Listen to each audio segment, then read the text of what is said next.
সুবহানাল্লাহ বলেন সুবহানাল্লাহ। এরা আশিক রাসূল নবীর প্রেমিক হয়ে যদি তাদের এই নমুনা হতে পারে, আমার নবী যাকে মাটি দিচ্ছেন নবীর স্ত্রী মা খাদিজার কবর কেমন হবে চিৎকার দিবেন জন্য আমরা মুসলমান, আমরা কলমা পড়ি, নামাজ পড়ি, দুরূদ শরীফ পড়ে আমাদের মৃত্যুর সময় নবী দেখতে চাই, আরো যেন নবী দেখতে চাই। জোরে জোরে বলেন ইয়া রাসূলুল্লাহ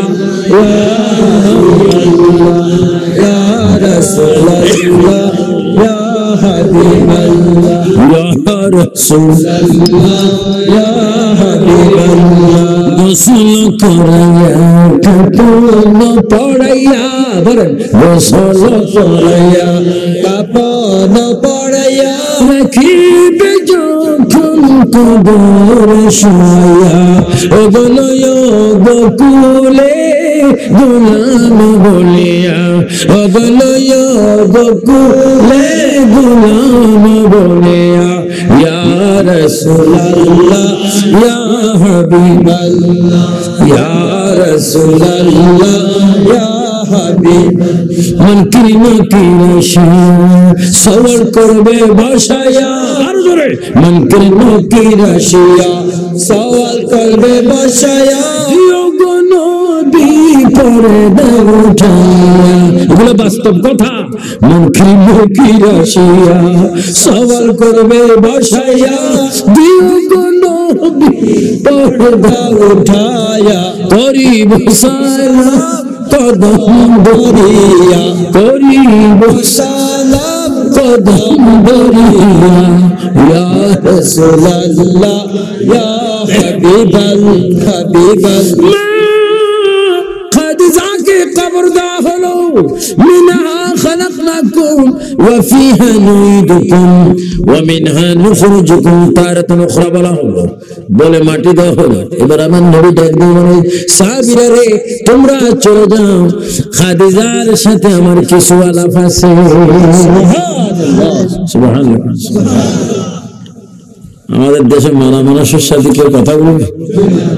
আর যদি মরা মানুষ কথা বলে কেউ থাকবে? মাত্র মাটিগুলো কথা কয়, আমার নবী কথা বলে কি? মা খাদিজা বলেছেন ইয়া রাসূলুল্লাহ, ধন সম্পদ টাকা পয়সা সব কিছু বিলাই দিয়ে শুধু আপনার কাছে চেয়েছিলাম কয়েকটা দাবি, তার মধ্যে একটা দাবি কবর। মুনকির নকির আমাকে সামাল করবে, রব্বুকা তোমার প্রতিপালককে।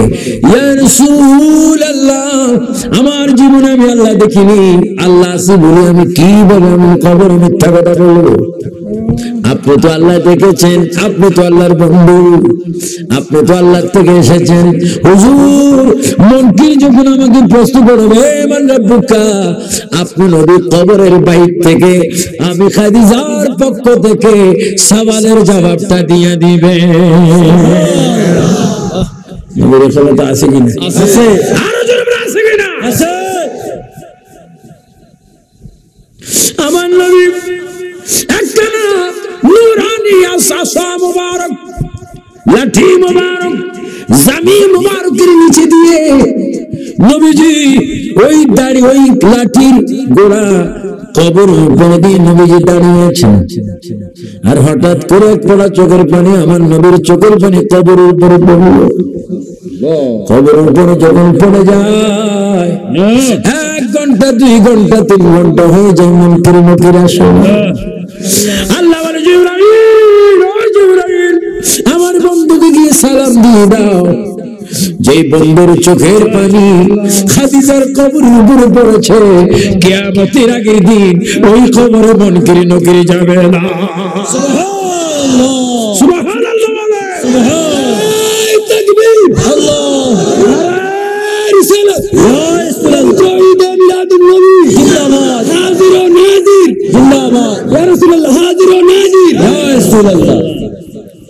ও জিবরাইল আমার বন্ধুকে বলে দাও ওই কবরে মুনকির নকির যাবে না।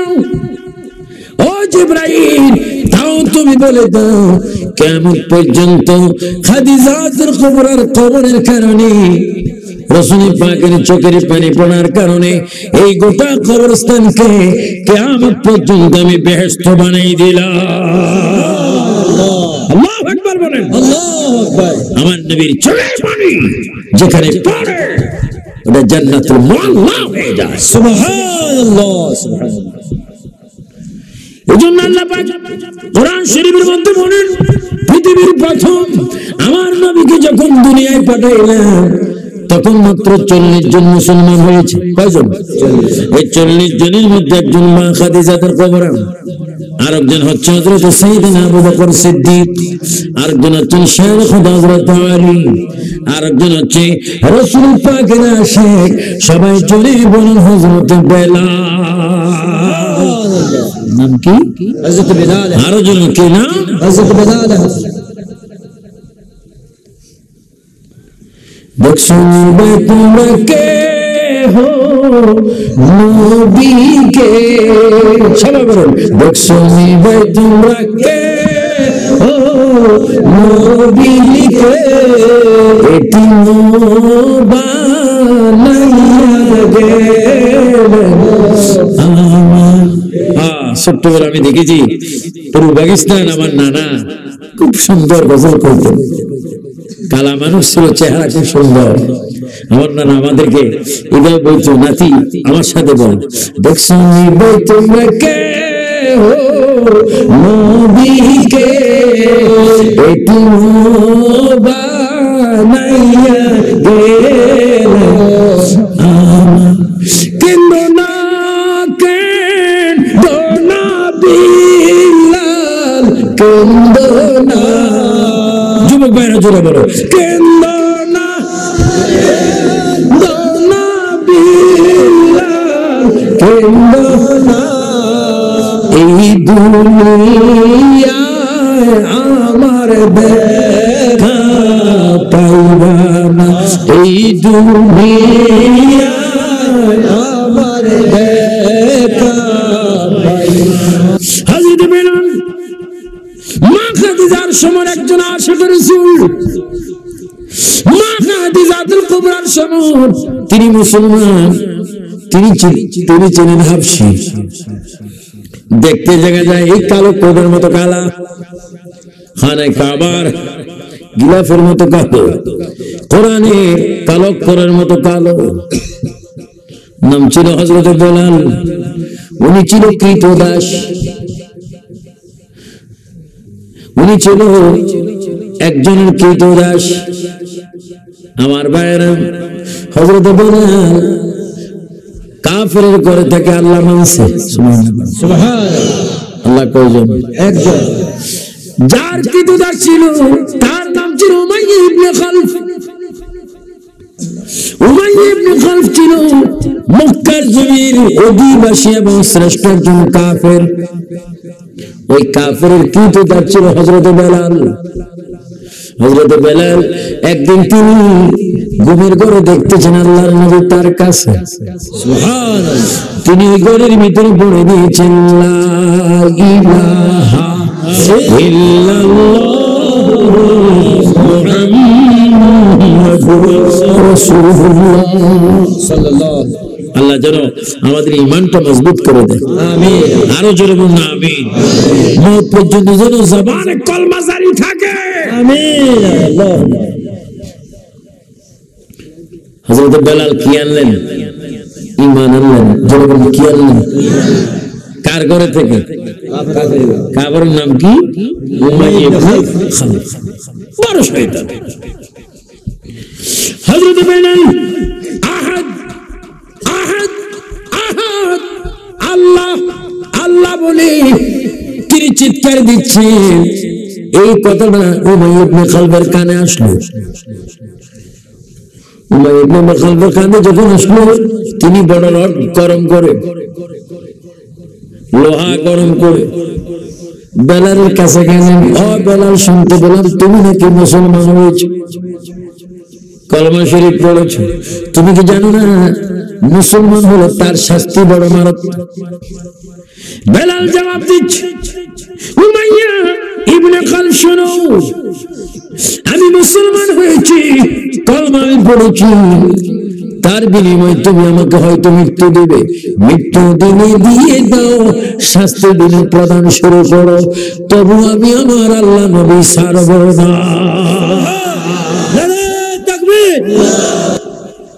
সাহাবায়ে কেরাম কষ্ট করেছেন। উমাইয়া ইবনে খালদ বলল, বেলাল তুমি বলছো তোমাকে শাস্তি দিতে, তবু কলমা ছাড়বে না, শাস্তি কত বড় কঠিন জানো? জানি। কি এই বলে হযরত বেলালকে রশি দিয়ে বাঁধা হলো। প্রত্যেকটি কিরার মধ্যে আগুনের শিখ দিয়ে গুতাইতে শুরু করলো, আগুনের শিখ গুতাইতে লাগলো। প্রত্যেকটি নকির মধ্যে ফেরাকের আগুন দিতে লাগলো। বেলালের দুষ্টগুলির মধ্যে রানের মধ্যে আগুনের শিখ দিতে লাগলো।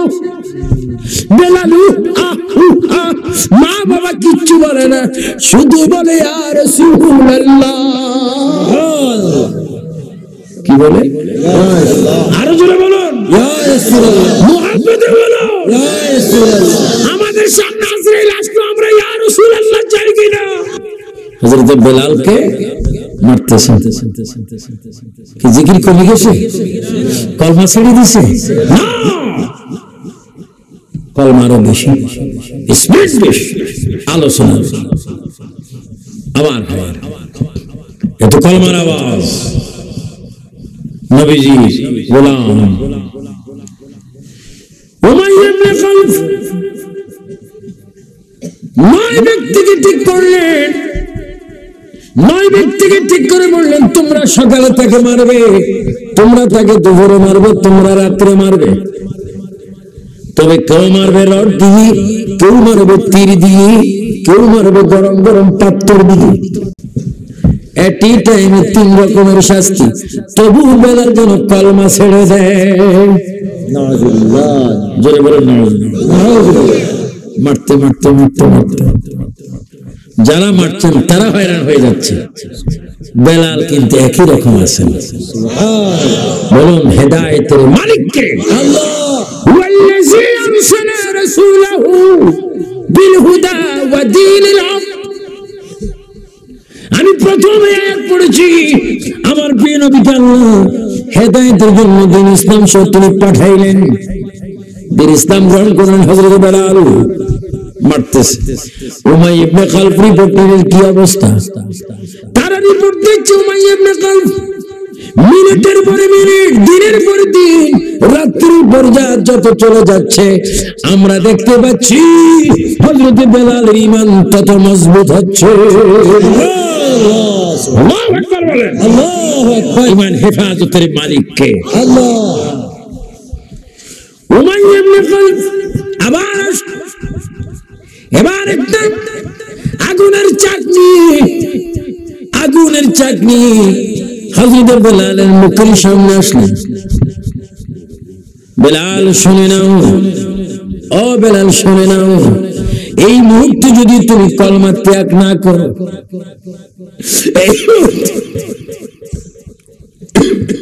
এই মুহূর্তে যদি কলমা ত্যাগ না করো, আগুনের চাক তোমার মুখে দেওয়া হবে। উমাইয়া ইবনে খালদ বেলাল উদ্দেশ্য করে বললেন, উমাইয়া ইবনে খালদ দুনিয়াবি আগুন আমাকে ভয় দেখায়ও না, আমি ভয় করি জাহান্নামের আগুনকে, তুমি কি দুনিয়ার আগুন আমাকে ভয় করাচ্ছ? ও উমাইয়া ইবনে খালদ, এক টুকরা নয়, এই মুহূর্তে যদি দুনিয়ার আগুনের টুকরার ভিতরে যদি আমাকে ঢুকায় দাও, তারপরও আমি বলবো আল্লাহ। ঈমান হেফাজতের মালিক কে? আল্লাহ। আল্লাহ। তারপরে জোর করে জিহ্বার মধ্যে লাগাই দিলেন, জিহ্বার ঠোস পড়ে, এই ঠোসের ভিতরে বলেন আল্লাহ এক, আল্লাহ এক, বলেন আল্লাহ এক। আমরা ছোটবেলায় কিতাবে পড়েছিলাম আল্লাহ এক হ্যাঁ और उस जैसा और कोई नहीं, वो हमेशा है और हमेशा रहेगा। इन्नल्लाह अला कुल्ली शैइन कदीर।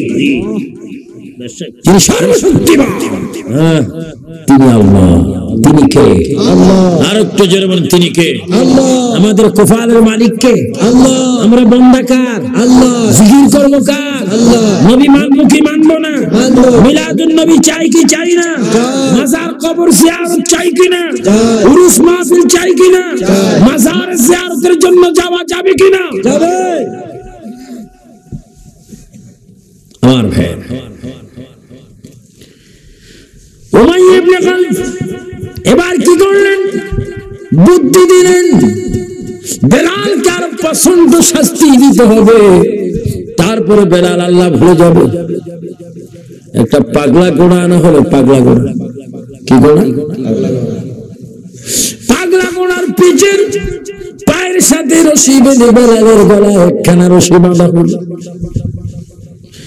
বেলালকে বাবুল কাটা দিয়ে মারা শুরু করল।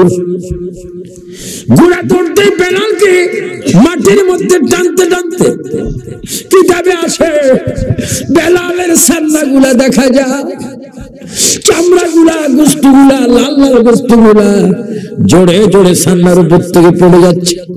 কাফেরি খ্রিস্টানি এগুলা মারের উপর মার দিচ্ছে। বেলাল কলমা শরীফ পড়তেছে, তারপরে কলমা ছাড়ে না। কাফেররা হয়রান হয়ে গেল, ঘোড়া হয়রান হয়ে গেল। হযরতে বেলাল তারপরে বলে আল্লাহ। এবার উমাইয়া ইবনে খালফ বলল, হে আমার সঙ্গীরা শোনো, বেলালের চাইতে 10 গুণ বেশি বড় একটা পাথর তার বুকের মধ্যে দেওয়া হোক। উত্তপ্ত গরম মাটির মধ্যে বালুর মধ্যে বেলালের বুকে পাথর তুলে দাও। বেলাল ডাইনে একবার বলে আল্লাহ, বামে বলে মুহাম্মদ রাসূলুল্লাহ। এই কঠিন মুসিবতের সময় ওই রাস্তা দিয়ে সাইয়েদনা আবু বকর সিদ্দিক যাচ্ছিলেন। হযরত আবু বকর সিদ্দিক বেলালের অবস্থা দেখে তিনি সেখানে গেলেন।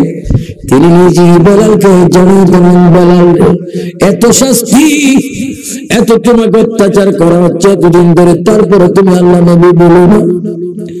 বেলালকে দেখে বলে আবু বকর আমি বোধহয় মরে যাব, আমার মধুর সালাম নবীর কদমে পৌঁছাই দিও। হযরত আবু বকর বলে বেলাল তোমাকে আমি মুক্তি দিব না, যত টাকা লাগে তোমাকে আমি খরিদ করব। উমাইয়া ইবনে খালফ খবর দিলেন, ও উমাইয়া ইবনে খালফ, বেলালকে এত শাস্তি দিচ্ছে কেন? আমার কৃতদাস, আমি তাকে কিনতে চাই। তুমি কিনতে পারবে না, কয়েকশো মার কিনবো। অনেক দাম চাইলেন, এত টাকা দিয়ে বেলালকে তিনি খরিদ করে নাজাত করলেন। এবার হযরত বেলালকে সাইয়েদনা আবু বকর কাঁধে করে আমার নবীর কাছে নিয়ে গেলেন।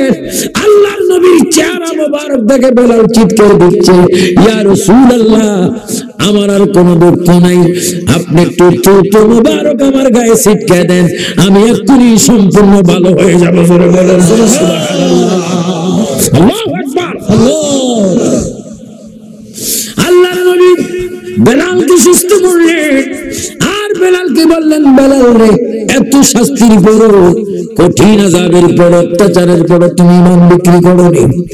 আমি রাসূল তোমার একটা পজিশন দিলাম, আমি যেই মসজিদের ইমাম হলাম ওই মসজিদের মুয়াজ্জিন আমি তোমাকে দান করলাম। জোরে বলেন সুবহানাল্লাহ। আল্লাহু আকবার। একদিন বেলাল আযান দিচ্ছেন, নবীজি মানা করছে, কারণ ওই দিন উমাইয়া ইবনে খালফ বেলালের জিহ্বায় কি লাগাই দিয়েছিল? আগুনে কয়লা। জিহ্বার বাম পাশে দেখি একটু কম ঠোস পড়ছে। শিন শিন শিন সিন আছে না? আলিফ বা তা সা জিম হা খা দাল জাল রা জা, তারপরে সিন শিন। তো তিনি সিন বলতে পারত, শিন বলতে, কারণ ও জিহ্বা ঠোস পড়ে গেল। তো তিনি আশহাদু আন্না আযান দিতে পারতেন না, বলে আশহাদু আন্না। তো সমালোচনা হচ্ছে বেলাল আযান বলতে। আল্লাহর নবী ডাক দিলেন, বেলাল আজকে আযান দিও না, ফজর আযান থাক, অন্য জনে দিবেন। বেলাল ঘরের ভিতরে কাঁদতেছে, আমি না জানি কি অপরাধ করছি, আজান দিতে না পারলো তো আমার আর বেঁচে থাকি লাভ কি? আজান দিলেন অন্য একজন সাহাবী, খুব সুন্দর কণ্ঠে। রাত যায় না, দিন আসে না। বলেন রাত যায় না, দিন আসে না, চন্দ্র যায় না, সূর্য উঠে না, উঠে না, এভাবে আসে। জাগা জাগা জিবরাইল আমিন হাজির, ইয়া রাসূলুল্লাহ মসজিদ নববীতে আযান কেন হচ্ছে না? আমার নবীর আযান তো হয়েছে। ইয়া রাসূলুল্লাহ আযান যদি হয়ে যায় দিন কেন হয় না, রাত কেন যায় না? কথা তো তাই। হুজুর নিশ্চয়ই বেলাল আযান দেয় নাই। বেলাল যদি আযান দিত, সিদরাতুল মুনতাহার মধ্যে একটা রাত আছে, ফেরেশতাদের মতো রাত, সুবহান কুদ্দুস বলে। আপনি দেখবেন বড় যখন হয়ে যায় রাতগুলো তখন বাগ দেয়, ঠিক কিনা? আরো জোরে বলুন ঠিক কিনা? কেমনে বাগ দেয়? আমরা দেখি কুকুরুত কুক, আসলে কুকুরুত কুক করে না। সুবহান কুদ্দুস ওয়া রাব্বুল মালাইকাতু ওয়ার রূহ। সুবহানাল্লাহ, আল্লাহু আকবার বলেন। আল্লাহু আকবার। হুজুর বেলালকে আযান দিতে বলেন। বেলাল যদি আযান না দেয় রাত যাবে না, দিন আসবে না, চন্দ্র যাবে না, সূর্য আসবে না। সবাই আল্লাহর কাছে দাবি জানিয়েছে বেলালের আযান যতক্ষণ হবে না রাত রাত থেকে যাবে, দিন আসবে না। ইয়া রাসূলুল্লাহ আপনার বেলালকে বলেন সুন্দর করে একটু আযান দিতে। ও বেলাল, তোমার জন্য দিন পাগল, তোমার জন্য রাত পাগল, সকাল পাগল, চন্দ্র সূর্য পাগল। বেলালের কারণ কি? আমি নিজেই ছিলাম মদিনার নবীর পাগল। আমিন বলেন আমিন। হযরত বিলাল রাদিয়াল্লাহু আমার নবীর আশিক হওয়ার কারণে, মিলাদুন নবীর পাগল হওয়ার কারণে বেলালের এত মর্যাদা হলো। মক্কা বিজয়ের পরে আল্লাহর নবী বেলালকে বলে, বেলাল তুমি একটু আযান দাও। জোরে বলুন কি দাও? আযান দাও। আরো জোরে বলুন আমাদের দেশে আযান আছে কিনা? শুধু আযান আছে না, আযান আগে দুরূদ শরীফ আছে। জোরে বলুন দুরূদ শরীফ আছে, আছে। দুরূদ শরীফ পড়বেন।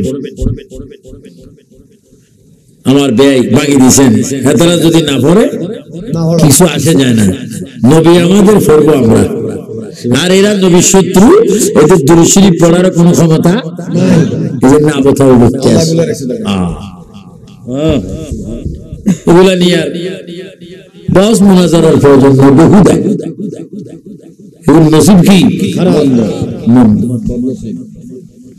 আমার নয় বলে বেলাল আযান দাও রে বেলাল, আযান দাও। আমার মায়ের দেশ মক্কা আসলাম, আমার বাবার দেশ মক্কা আসলাম, আমার দাদা খাজা আব্দুল মুত্তালিবের দেশে মক্কা আসলাম। বহুদিন পরে মক্কা বিজয় হলো। বেলাল তুমি একটু তোমার কণ্ঠে আযান দাও, আমি রাসূল একটু তোমার মুখে আল্লাহর নাম শুনতে চাই। তবে বেলাল আযান তো হতে হবে একটু উঁচা জায়গায়, মিনার। হযরত বেলাল সাফা মারওয়া পার গেলেন, আল্লাহু আকবার। নবী বলেন না, মারওয়া গেলেন, নবী বলেন না। জবল আবু কুবাইসে গেলেন, নবী বলেন না। ও বেলাল আর একটু উঁচু জায়গা হতে হবে। হযরত বেলাল বলে, হুজুর ইয়া রাসূলুল্লাহ বুঝি উঁচু জায়গায় আযান দিতে হয়, কাবার সাথে আমাকে উঠতে হবে, খানে কাবার সাথে উঠে আমাকে আযান দিতে হবে। কিন্তু কাবা তেমন একটা কাবা, মক্কায় থেকে আযান দিলে কাবা সামনে থাকে, মদিনা থেকে আযান দিলে কাবা শরীফ সামনে থাকে। হুজুর এখন যদি কাবাকে যদি পায়ের নিচে দিই, কাবা যদি আযান দিতে গিয়ে আমার পায়ের নিচে পড়ে যায়, আমি কোন দিকে ফিরে আযান দেব? আমার নবী বলে, বেলাল বেলাল, মানুষের কাবা, খানে কাবা, হাজিদের কাবা, খানে কাবাকে তোমার দুই পায়ের নিচে রাখো, আমি নবীকে কাবা বানাইয়া তুমি আযান দাও। আল্লাহু আকবার। আমার নবী হচ্ছে কাবার কাবা। তাহলে বোঝা গেল এমন নবীর মিলাদুন নবীতে হাট পুকুরিয়া জামি মসজিদ মাঠে আমরা জামি মসজিদ সংলগ্ন মাঠে আমরা এখানে আসলাম মিলাদুন নবীর মাহফিলে। তাহলে বোঝা গেল আমরা যারা নবীর পাগল হয়ে যাব আমার নবীও কোনোদিন আমাদেরকে বলবে না। সুবহানাল্লাহ বলেন, সুবহানাল্লাহ। এই জন্য আমরা নবী চাই কি চাই না?